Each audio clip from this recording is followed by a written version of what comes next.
नमस्कार विद्यार्थियों। आज हम सही पुस्तक का जो दूसरा पाठ है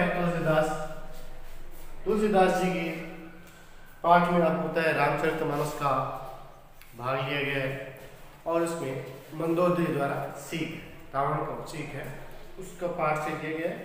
पहले हम तुलसीदास जी के बारे में जानेंगे, उनका कवित्व परिचय पढ़ेंगे, यानी कृतित्व और कवित्व परिचय पढ़ेंगे। तो देखिए, पहले हम तुलसीदास जी के बारे में जानते हैं। तो वैसे तो तुलसीदास जी कोई आम आदमी न होकर एक विशेष आदमी है जिन्होंने एक युग परिवर्तन कर दिया था। और आपको पता है, जहाँ पहले वेदों के जो कठिन शब्दावली के माध्यम से जो रचनाएं लिखी जाती थी, वहाँ तुलसीदास जी ने आम भाषा में या आम बोलचाल की जो भाषा थी उस समय अवधि, उसी में उन्होंने रचना लिख डाली। उसका नाम था रामचरितमानस। ये रामचरितमानस है, आज आपको हर घर में मिलेगी। तो पहले हम तुलसीदास जी के बारे में पढ़ते हैं। तुलसीदास जी का जन्म 1532 में इनका जन्म होता है राजापुर के बांदा जिला में। ये बात कहते हैं शुक्ल की बात मानी जाती है कि राजापुर के बांदा जिले उत्तर प्रदेश में इनका जन्म होता है। लेकिन नरेंद्र ने कहा कि इनका गांव स्वरों गांव है, वहां उनका जन्म हुआ है। बात करें बचपन का नाम, शुरुआत में कहते हैं जन्म लेते ही ये जो शब्द बोलते हैं वो होता है राम, और उसी के आधार पर इनका नाम पड़ जाता है राम। तो इनका नाम है बचपन का नाम राम बोला। और भक्ति की बात करें तो ये दास्य भाव की भक्ति करते हैं, यानी अपने आप को भगवान का दास समझते हैं और अपने स्वामी को अपना सब कुछ मानते हैं, उनकी आराधना स्तुति करना। अब इनके माता की बात करते हैं। माता का नाम तुलसी, पिता की बात करते हैं आत्माराम दुबे जी एक ज्योतिषी है, ज्योतिष पूरी जानते थे, बड़े विद्वान थे, बड़े पंडित थे। और जब सूचना मिलती है कि इस घड़ी में एक पुत्र का जन्म होने वाला है और जो पुत्र या जो यहाँ जन्म लेने वाला है वो किस नक्षत्र में आएगा, अभुक्त मूल नक्षत्र में, और उन्होंने को पता चल गया कि सबसे खराब नक्षत्र है। ज्योतिषी होने के कारण उन्हें पता चल गया कि ये पूरे भाई घर के लिए या पूरे परिवार के लिए संकट वाली स्थिति वाला है, इसलिए इसका त्याग कर देते हैं। उनको पता है उनकी माता का तो जन्म देते ही जैसे इनका जन्म होता है, कहते हैं कि माता की मृत्यु हो जाती है। तो जन्म लेते ही माता की मृत्यु होगी। पिता ने उन्हें तुरंत त्याग दिया और खुद वन को चले गए थे। पिता ने तुरंत त्याग दिया था। उनके उस समय एक दासी मुनिया नाम की, वो मुनिया नाम की दासी को सौंप कर चले गए थे कि चाहे इसको तू फेंके, मारे या पाले, मुझे इससे कोई लेना नहीं। और वो वहां पर संन्यास लेकर चले जाते हैं। अब यहाँ इनका लालन पालन एक मुनिया नाम की दासी द्वारा किया जाता है। लेकिन थोड़े समय बाद ये मुनिया नाम की दासी भी मर जाती है, अर्थात एक भयंकर तूफान में ये भी झोंपड़ी में दबकर मर जाती है। अब उस समय 5 साल के तुलसीदास और 5 साल का बच्चा दर दर भटक रहा है, भीख मांगकर अपना गुजारा कर रहा है, क्योंकि ये भीख मांग कर ही अपना गुजारा करती थी मुनिया दासी। तो ये भी अब भीख मांगकर गुजारा कर रहे थे। तो भगवान शिव की कृपा से इन्हें नरहरिदास जी मिलते हैं। नरहरिदास जी बालक ये इनको मिलते हैं और फिर यही इनका पालन पोषण करते हैं और क्या करते हैं, दीक्षित भी करते हैं कि भाई तुम्हें, क्योंकि उन्होंने देख लिया था, बड़े ज्ञानी थे, विद्वान थे नरहरिदास जी, और उन्होंने ललाट और चमक पढ़कर समझ गया था कि ये बच्चा आगे चलकर बहुत नाम कमाएगा। तो उन्होंने पहले तो उनका नाम रखा क्या? तुलसी। राम बोला से नाम क्या रख दिया? तुलसी। तो तुलसी नाम किसने दिया था? गुरु नानक हरिदास जी ने ही दिया था। फिर इनको पढ़ने के लिए से सनातन जी के पास में भेज दिया काशी में। दीक्षा तो किसने दे दी? नानक हरिदास जी ने दे दी। दीक्षित कर दिया। दीक्षा करना मतलब एक रास्ता दिखाना, एक मार्ग दिखाना। इस पथ पे चलोगे, इस राम भक्ति धारा में चलोगे तो तुम्हारा नाम अमर हो जाएगा। और उन्होंने रास्ता सुझा दिया और आगे का काम किया से सनातन जी ने शिक्षित कर दिया। यानी जो वेदों पुराणों का जो अध्ययन करवाया जाता था, उपनिषदों का जो अध्ययन करवाया जाता था, वो सभी जो शिक्षा देनी थी वो काशी में से सनातन जी को देते हैं। और जब विवाह योग्य होते हैं, पढ़ाई पूरी हो जाती है, तब नानक हरिदास जी दीनबंधु पाठक की पुत्री रत्नावली से इनका विवाह करवा देते हैं। अब रत्नावली से जब इनका विवाह होता है तो रत्नावली से बहुत ज्यादा ये प्रेम करते हैं। कहते हैं एक पल भी उसके बिना नहीं रह सकते थे। तो क्या होता है कि एक बार रत्नावली बिना कहे, यानी उसका जब भाई आता है तो उसके साथ में चली जाती है। इधर तुलसीदास जी जजमान के घर से वापस आते हैं तो देखते हैं झोपड़ी खाली है और फिर विचलित हो जाते हैं। उस समय भयंकर बरसात हो रही थी और अंधेरी रात थी, लेकिन कहते हैं कि तुलसीदास जी ने उस सरयू नदी को पार किया।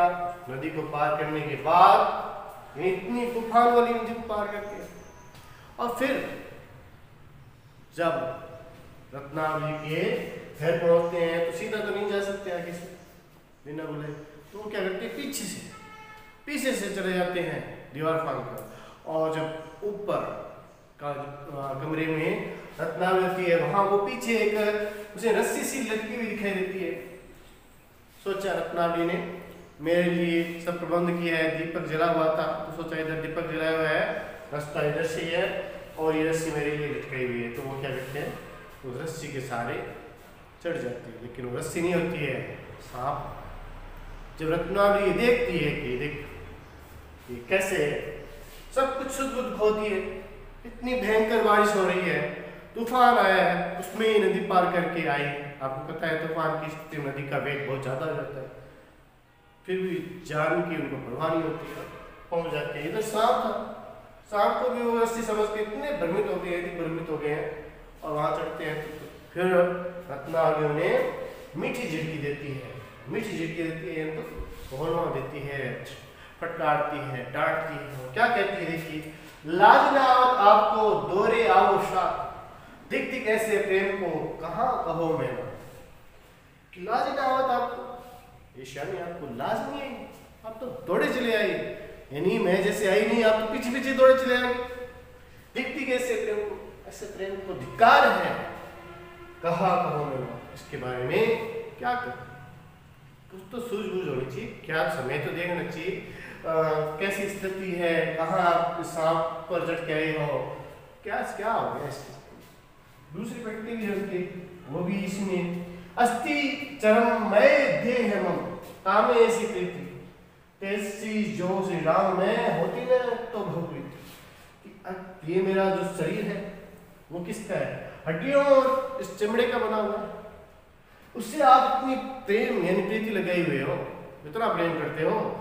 अगर इतना प्रेम श्री राम से करते तो आपको इस संसार का जो भय था वो नहीं होता, मोक्ष मिल जाता। ऐसा फटकार तुलसीदास जी को, तो तुलसीदास जी वहां से चले जाते हैं। एक स्त्री ही मनुष्य को बनाती है और वही बिगाड़ती है। यहाँ रत्नावली ने तुलसीदास जी को महान बना दिया। अब तुलसीदास जी यहाँ से अब चित्रकूट, काशी, अयोध्या घूमते घूमते इसी क्षेत्र में रहते हैं और एक पुस्तक का निर्माण करते हैं। पहले जो प्रसिद्धि का आधार थी रामचरितमानस, और रामचरितमानस के लिखने के बाद में तुलसीदास जी अमर हो गए।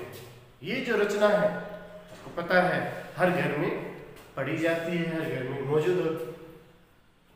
अब देखिए उनकी जो रचनाएं हैं वो देखते, उन्होंने दो भाषाओं को वर्णन का आधार बनाया था, एक अवधि में एक ब्रज में। तो देखिए अवधि भाषा में रामचरितमानस, राम से देखो, एक तो रामचरितमानस है, ये रामायण है, बरवे रामायण, एक रामायण की प्रश्नावली है, एक रामलला रचो है। अब देखिए हनुमान भाव के ये दो मंगल है, जानकी मंगल और पार्वती मंगल। और इधर देखिए ये अवली गीतावली, कृष्ण गीतावली, दोहावली, ये विनय पत्रिका, ये वैराग्य संदीपनी, ये ब्रज भाषा में लिखी। तो यहाँ ये जरूरी है, क्योंकि ये याद करना जरूरी है कि जब हम रचना लिखते हैं इनके लिए ये आवश्यकता मैंने आपको बताया है। ये चारों राम के नाम पर है, ये हनुमान के नाम पर होगी, ये दो मंगल है, जानकी मंगल, पार्वती मंगल, इधर अवली है तीनों, कवितावली, कृष्ण गीतावली, दोहावली, ये दो वैसे विनय पत्रिका, वैराग्य संदीपनी। ये टोटल देखिए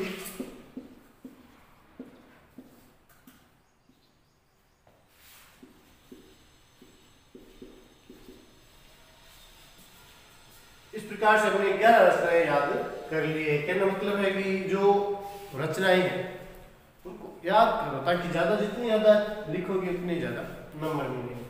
तो ये था आज अपने पहले तुलसीदास जी का परिचय। देखिए अब हम जो रामचरितमानस के कुछ अंश यहाँ पे लिए गए हैं। देखिए तुलसीदास जी ने कड़वक लिखी है, और कड़वक कौन सी है, यहाँ उन्होंने चौपाई और दोहा ये चला है।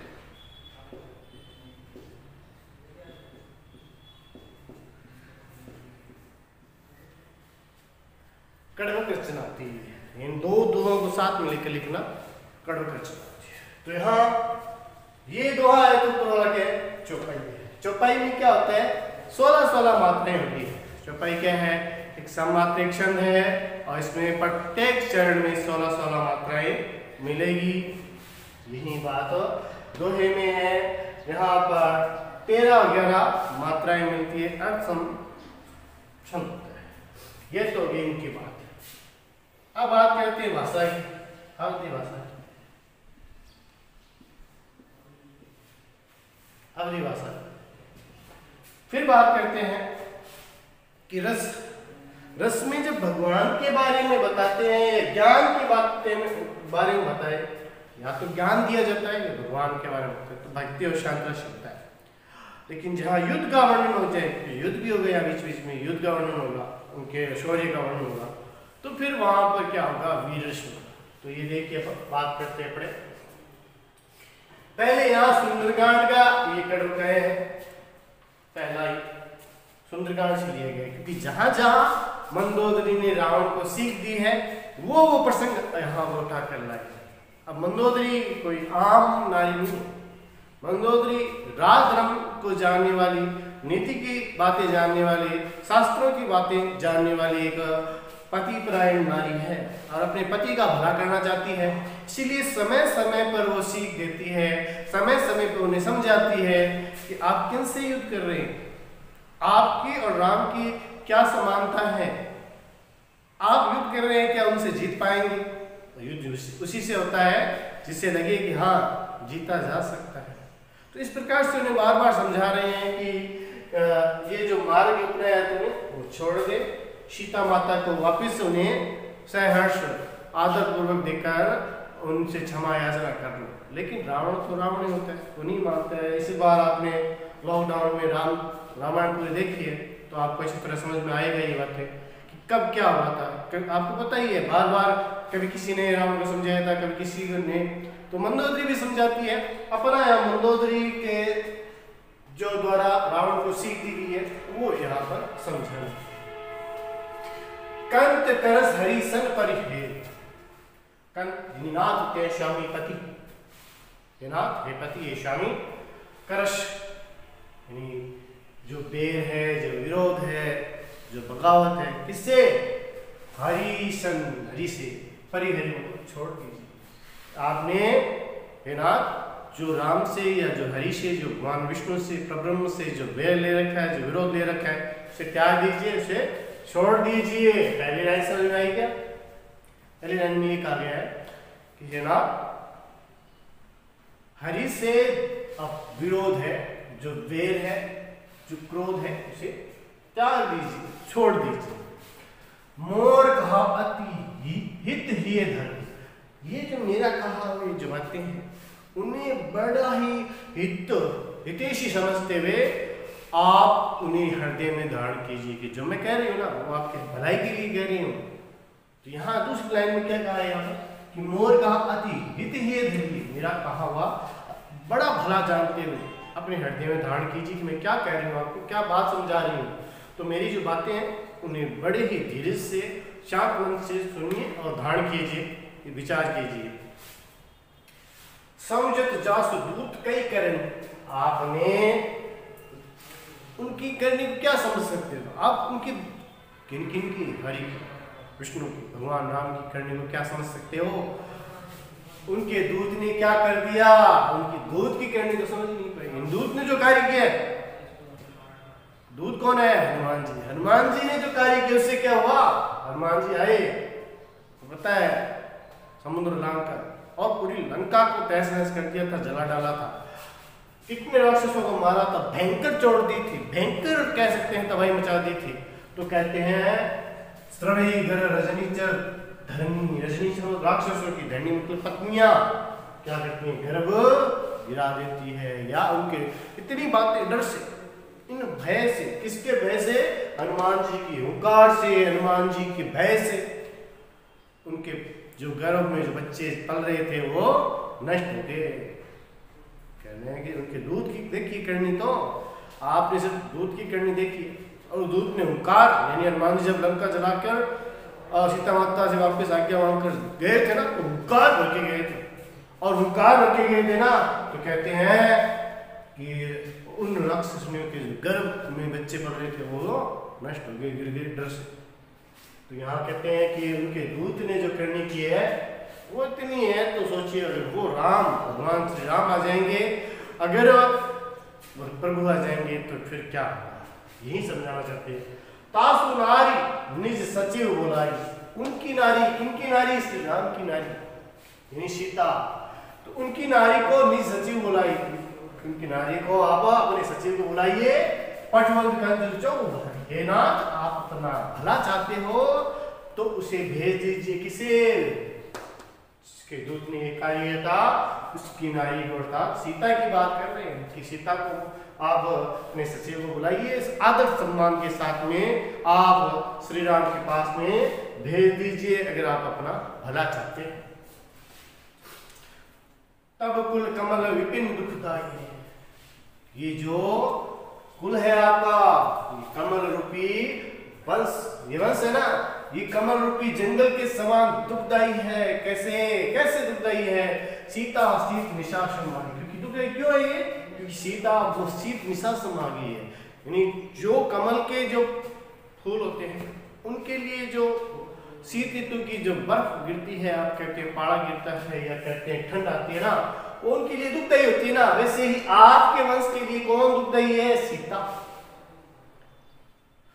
जिस प्रकार कमल के पूरे कुल के लिए या कमल के जो वन होता है उसमें सीता शीत निशा समाई है। शीत ऋतु की जो रात्रि होती है, भयंकर ठंड पड़ती है, पाला पड़ता है, तो पूरी तरह से कह सकते हैं कमल के ये पौधे मुरझा जाते हैं, नष्ट हो जाते हैं। उसी प्रकार ये जो सीता ही है वो आपके पूरे वंश को नष्ट कर देगी, यानी आपका नष्ट ये वंश है, ये रावण का पूरा कुल है, पूरी तरह से नष्ट हो जाएगा। तुलसीदास जी ये किसके माध्यम से कहलाना चाहते हैं?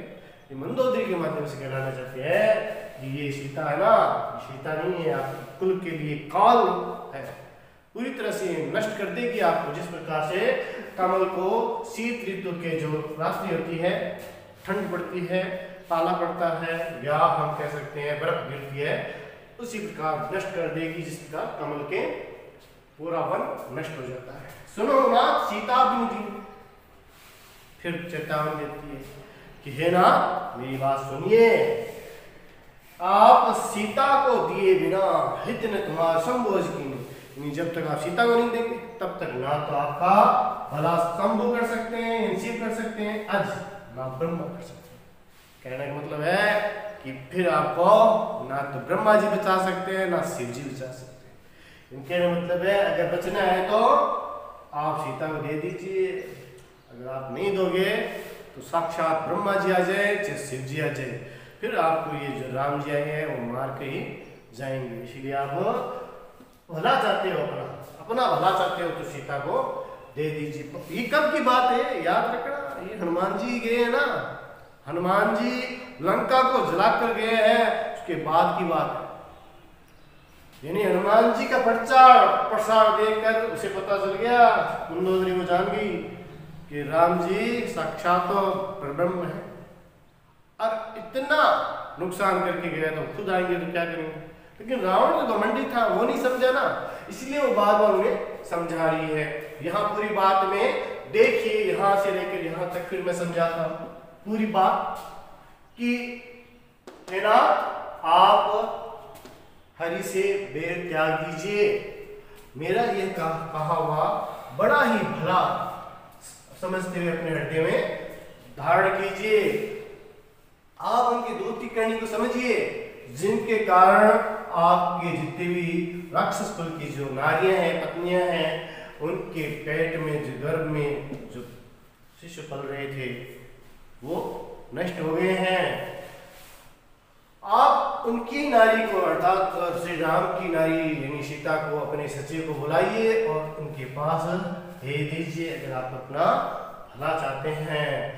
कि ये जो सीता है वो सीता आपके जो वंश है कमल रूपी जंगल में उस शीत ऋतु की तरह आपके पूरे कमल रूपी वंश को नष्ट करने के लिए आई है।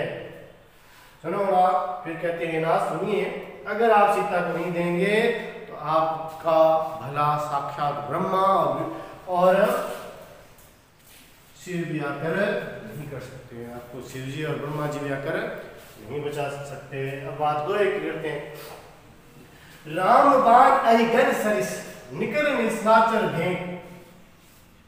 राम बाण अहि बोलते हैं सर्प, गन मतलब पूरा समूह, सर्पों का समूह गुच्छा कर। निकल इनका समूह है, निशाचर भेंट, भेंट मतलब होता है भेंट का मतलब मेंढक, मेंढक आपके निशाचर किसके समान है? मेंढक के समान, मेंढक के समूह के समान है। और राम के बाण किसके समान है? सर्प के समूह के समान है। जब लगी ग्रसत तब लगी जतन करो तो जीतेगी। जब तक ये ग्रसत नहीं लेते हैं, इनको निगल नहीं लेते हैं, इनको नष्ट नहीं करते हैं, तब तक कोई उपाय करना है तो कर लीजिए। क्या कहना चाहते हैं कि राम के बाण है वो सर्पों के समूह के समान है और आपके जो निशाचर है वो मेंढक के समूह के समान है। जब तक वो राम के जो बाण है सर्पों के समान वो निकल कर इनको निगलते हैं, उससे पहले उपाय कर लीजिए, क्योंकि अगर राम के बाण चल गया ना तो उस सर्पों के समान आपके पूरे निशाचर जाति को निगल लेंगे। तो कहने मतलब है कि आप अपने प्रयत्न करना चाहते हैं, यत्न करना चाहते हैं तो कर लीजिए, फिर मौका नहीं मिलेगा। तो ये बात कहना चाहती है कि आप अपने पूरे वंश को, इस निशाचर कुल को, इस राक्षस कुल को बचाना चाहते हैं तो अभी से उपाय कर लीजिए। फिर जब बाण चलेंगे तो फिर वो सर्पों के समूह की तरफ चलेंगे और आपके निशाचर मेंढकों के समान है, निगल लेंगे, उनको नष्ट कर देंगे। तो यहाँ हमने पहला पढ़ा है, भाषा आती है, इसमें चौपाई और दोहा चल रहा है, रस आपको पता ही है। यहाँ पर ज्ञान की बातें जब बताई जाती है तो इसमें साथ में ये कह सकते हैं कि शांत रस के साथ साथ भक्ति रस भी है, क्योंकि कहने का मतलब है कि यहाँ वो अपने आराध्य को जानती है और उन्हीं की वीरता का वर्णन करती है, तो वीरता का वर्णन भी होगा। साथ में अब बात करते हैं कि यहाँ उपमा अलंकार मिला है, तो जैसे सरिस मिलता है, ठीक है, ये सीता दिशा समाई यहाँ पर है, तो ये चीजें यहाँ पर उपमा अलंकार आपको मिलेगा। ठीक है, पहला पूरा हुआ पर। अब हम जो दूसरा आया है वो लंका कांड से है। पहले सुंदरकांड में था, अब देखिए 4 5 6 7 8 आए, फिर 2 दोहरा, यानी ये 8 लाइनें आ गई, फिर दोहे की शुरुआत होती है। प्रकार से कड़वक है, चौपाई और दोहा चलता है कड़वक में। तो अब बात करते हैं कि पहली बात तो उन्होंने समझा दिया जब हनुमान जी लंका में आए, लंका दहन की और उनको अच्छी तरह समझा, लेकिन रावण तो तब भी नहीं माना था। अब क्या हुआ, जब राम जी ने समुद्र को बांध लिया, समुद्र सेतु बना ली, तब उन्होंने सुन लिया कि भगवान राम तो लंका में आ गए। तो मंदोदरी घबराती है और अपने पति राम को फिर समझाती। उसी का वर्णन है। मंदोदरी सुनियो प्रभु आए। मंदोदरी ने सुना कि भगवान राम प्रभु जी आ गए हैं लंका में। कौतुक ही पाथो धी बंधायो, कौतुक खेल खेल में उन्होंने क्या कर लिया, समुद्र को बंधा दिया। अरे इतने बड़े समुद्र को बांधना खेल रह गया, लेकिन उन्होंने खेल बना दिया, समुद्र को बांध दिया, सेतु बना ली और यहाँ तक आ गए हैं। कर गही पत ही भवन निजान, कर गई अपने हाथों से उनको पकड़ा, हाथों को पकड़ा, उनके हाथों से पकड़कर और अपने पति को अपने भवन लेके आती है, अपने कमरे में लाती है। यानी कोई बात कहनी थी ना, ऐसे नहीं आज की तरह से घर जाए जोर जोर से आवाज करने लग जाए, रोड़ा करना शुरू कर दिया, लड़ाई करनी शुरू कर दी, ऐसे नहीं।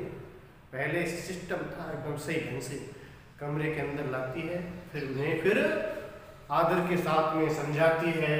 तो यहाँ देखिए कैसे बोलती है, फिर भी देखिए, बोली परम मनोहर वाणी, मीठी वाणी, बहुत ही मधुर वाणी में आकर ऐसे बोलती है, अपने कमरे में लाती है।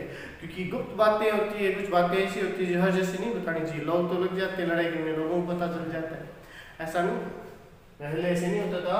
तो कमरे में लाती है, फिर बड़े ही मीठी वाणी में, मधुर वाणी में बोलती है। चरण नाय सिरु अंचल, पहले चरणों में प्रणाम करती है, पैर पकड़ती है और फिर अपना आंचल है, आंचल फैला देती है। रावण के पैरों को पकड़ा और अपना आंचल फैला दिया। सुनो वचन प्रिय परिहरि, कि मेरे जो वचन है उनको आप क्रोध त्याग कर सुनिए, कि अपना जो गुस्सा है ना, जो आपका क्रोध है, उसको छोड़िए और मेरी बात को सुनिए। नाथ बैरु कीजिए ताहि सो, हे नाथ, बैरु मतलब बेर, शत्रुता, कीजिए करनी चाहिए, ताहि सो उसी से, कि बेर देवनाथ, बेर उसी से करना चाहिए, शत्रुता उसी से करनी चाहिए। बुद्धि बल सकिए जीती जाए, कि हम जिसे बुद्धि से, बल से, ताकत से जीत सकते हैं, उसी की तो शत्रुता करनी चाहिए, उसी से युद्ध करना चाहिए। भाई हम किसी से युद्ध करने लगे, हमें पता है कि मारने वाले हैं, क्योंकि उसकी ताकत और बल बुद्धि में हो जाता है। जब हम बल बुद्धि से हम उसे हरा सकते हैं, तभी तो किसी बुद्धि के द्वारा, बल के द्वारा, तो पहले वही बात कहते हैं कि उसी से शत्रुता करनी चाहिए जिसे हम हरा सकते। तुम्हें ही रघुपति अंतर कैसा, रावण को कहते हैं मंदोदरी, कि आप में और राम में अंतर कैसा है। खलु खगोत दिनकर जैसा, रावण को खगोत जुगनू बना दिया, रघुपति को राम को क्या बनाया, दिनकर सूर्य, कि राम तो क्या है, दिनकर है, सूर्य है, और आप क्या हो, आप जुगनू हो। कहाँ सूर्य है और कहाँ जुगनू, कहाँ राम और कहाँ रावण। देखिए आपने और रावण में, ये नहीं कहते राम और रावण में अंतर बताने की कोशिश की है, ये आपको ध्यान में रखना है।